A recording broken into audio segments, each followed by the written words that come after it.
Gardaí were back in the news this week because it was revealed that Gardaí had leaked footage of Dara Quigley, a right to water activist, who was found in a troubled state wandering naked on a street. Gardaí had taken footage of this troubled woman and uploaded it to a WhatsApp group. The footage then found its way onto Facebook. A couple of days later, tragically, Dara killed herself.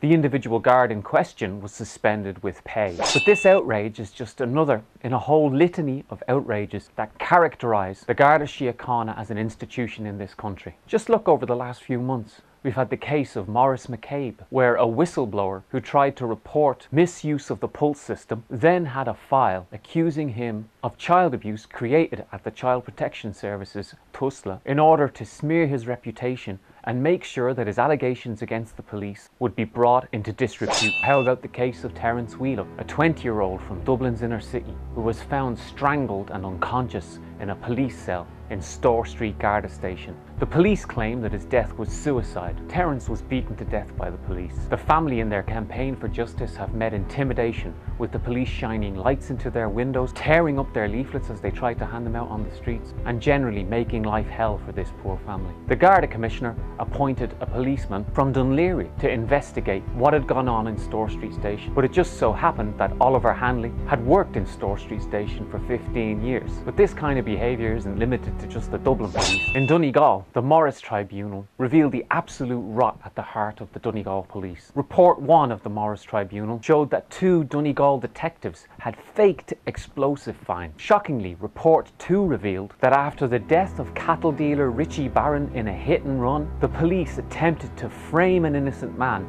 Frank Brearty Jr. It then turned out that the hit and run was most likely done by a cop. The McBrearty family faced phone tapping and intimidation. In Report 3 it was revealed that the police even paid someone to go into the McBrearty nightclub late at night in order to accuse them of breaking their license. In Report 4, the Donegal police had planted explosives on a mast that had provoked protests. They wanted to use the explosive device as an excuse to arrest the masked protesters. Shockingly, in Report 5, the inherent racism of the Gardaí was revealed. They planted a firearm in May 1998 so that they could arrest 7 members of the travelling community. The police have also been shown to have relationships with drug dealers. Kieran Boylan, the owner of a trucking firm, was caught with heroin and cocaine worth 1.7 million in October 2005. Both times the case went to court, it was dropped. When GSOC tried to look into this case, their offices were bugged, with all fingers pointing at the Gardaí, but the Gardaí letting their informers run free isn't an exception. If you look at the case of Shane O'Farrell, a young man who was killed in a hit and run. The car that hit him was driven by 3 Latvian heroin addicts. The car had been stopped at a checkpoint earlier that day, or even though it didn't have insurance, the car was waved through by the police. When the case went to court, the killer went free. The most likely explanation being that one of these Latvians was an informer for the police. So it's not the case that the problem with the police is about a few rotten apples. The policeman who threatened to rape female activists at Shell to Sea. You just give her name and address. The judge should be arrested and deported and arraigned. The police who beat young people into submission on the Reclaim the Streets protests in the early 2000s.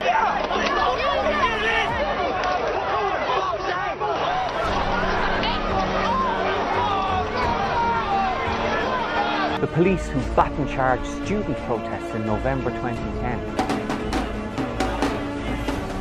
The 50 Gardaí in Kerry who were accused of taking bribes. The entire institution is rotten. But why? The Irish state was founded by a counter-revolution. There was a huge revolutionary movement in Ireland from 1918 to 1923. But instead of ordinary people and the working class coming out on top to create an Ireland that followed on from Connolly's vision, the Ireland we live in was created by the counter-revolution. In August 1922, the 10,000 RIC officers were replaced by a civic guard. 97% of recruits to this new police force had been members of the IRA. The police system was an exact mirror of the British system in Ireland. From July 1921, they'd been working through liaison committees with the British courts and the British police anyway. But right from the start, the Irish police force was about intimidation and violence. The Oriel housemen had a shoot first, ask questions later philosophy. The first commissioner of the police, Owen O'Duffy, went on later to form the fascist Blue Shirts. He wanted to protect this Catholic nation against the working class, the left and socialist ideas. The police knew that they could act with impunity because Owen O'Duffy would protect them. People thought things would change when De Valera came to power in the 30s, but he banned the IRA and then pushed them into camps. The Irish elite knew that the Irish working class could revolt because this was evident in the years from 1918 to 23. They needed to keep us down. They did that through a system of police and church repression. The methods of spying, intimidation and assassination